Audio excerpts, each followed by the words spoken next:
इस वीडियो में हम एलिमेंट्स के बारे में पढ़ेंगे कि एलिमेंट्स क्या होते हैं और इसके कितने टाइप्स हैं फिजिकल स्टेट पे एंड इसके प्रॉपर्टीज़ पे, फिजिकल एंड प्रॉपर्टीज़ पे इसके कितने टाइप्स हैं ये जानेंगे। Okay, an element is a pure substance that contain only one kind of atom. Element एक प्योर सब्सटेंस है जो कि एक ही प्रकार के एटम से बने होते हैं। एंटोनी लॉरेंट लेवेसियर, ये एक साइंटिस्ट का नाम है। उन्होंने ये डिफाइन किया था, defined an element is a basic form of matter that can not be broken down into simpler substance by any chemical and physical method.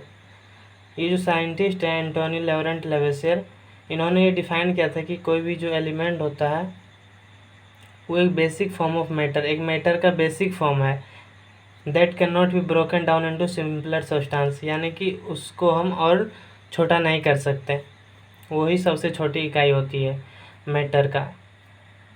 By any chemical and physical method, उसे हम किसी भी physical method या chemical method से और छोटा नहीं कर सकते हैं।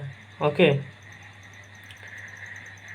एग्जाम्पल, एलिमेंट्स का एग्जाम्पल हो गया जैसे कि copper, oxygen, carbon, iron, hydrogen, tin, mercury etcetera. Total 118 elements हैं उसमें से कि कुछ ये एग्जाम्पल्स हैं। अब हम types of element on the basis of physical state, यानी कि फिजिकल स्टेट पे एलिमेंट्स के कितने प्रकार होते हैं। पहला जो हमारा वो सॉलिड, दूसरा लिक्विड एंड तीसरा गैस। तो पहले हम सॉलिड के बारे में बात करेंगे। इसका एग्जांपल हो गया जैसे कि iron, copper, silver and gold etcetera, और भी बहुत सारे हैं। ये बेसिकली हम रूम टेम्परेचर पे बात करेंगे। रूम टेम्परेचर यानी कि 25 डिग्री सेल्सियस। इस पे एलिमेंट का जो स्टेट रहेगा वो क्या रहेगा, सॉलिड, लिक्विड या गैस। ओके, उसी तरह लिक्विड में भी हम देखेंगे कि mercury and bromine are the only two elements which are exist in the liquid state at room temperature.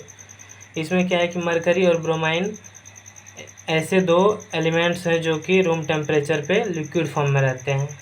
ठीक, तीसरा में गैसेस स्टेट।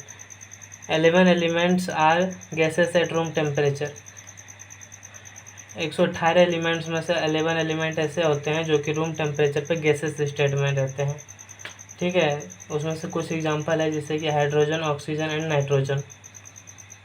ओके, अब हम लोग एलिमेंट्स के जो टाइप है वो प्रॉपर्टीज़ पे देखेंगे, फिजिकल एंड केमिकल प्रॉपर्टीज़ पे। तो बेसिकली 3 टाइप्स होते हैं फिजिकल एंड केमिकल प्रॉपर्टीज़ पे। पहला जो है मेटल, दूसरा नॉन मेटल एंड तीसरा मेटलॉइड्स। मेटल का अगर हम बात करेंगे तो इसका एग्जांपल हो जाएगा आयरन एंड एल्युमिनियम।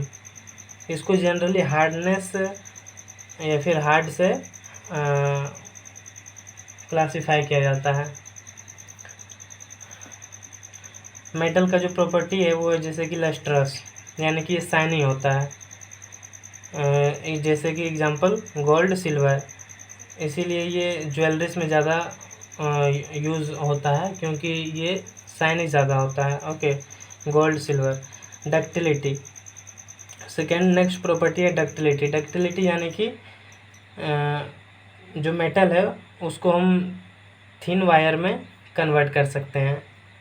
तो गोल्ड, सिल्वर, इसको क्या हम थिन वायर में कन्वर्ट कर सकते हैं, तो ये भी मेटल का प्रॉपर्टी है। थर्ड पॉइंट है मेलिएबिलिटी, यानी कि इसको थिन शीट्स में कन्वर्ट करना होता है। मेटल्स को थिन शीट में हम कन्वर्ट कर सकते हैं, जैसे कि हैमर के एग्जांपल से, हथौड़े से हम मेटल को पीट के उसे थिन शीट्स में कन्वर्ट कर सकते हैं। ओके, तो ये 3 प्रॉपर्टीज़ मेटल पे है, lustrous, ductility and malleability. And अब हम नॉन मेटल के बारे में बात करेंगे, जैसे कि इसका एग्जांपल हो गया diamond, boron, bromine and graphite, iodine etcetera. Okay, ये क्या है, नॉन लस्ट्रस है, नॉन डक्टिलिटी है, नॉन मेलिएबल है। ठीक, तीसरा जो हमारा मेटलॉइड्स है, it possesses the properties of both metal and non metal. Metalloids क्या है, ये दोनों के प्रॉपर्टीज़ को शो करता है, मेटल के भी एंड नॉन मेटल को भी। ठीक, ये दोनों के प्रॉपर्टीज़ को शो करता है। जैसे कि एग्जांपल में इसका हो गया, मेटलॉइड्स का एग्जांपल है boron, silicon, germanium, arsenic, antimony, tellurium, polonium etcetera. Okay.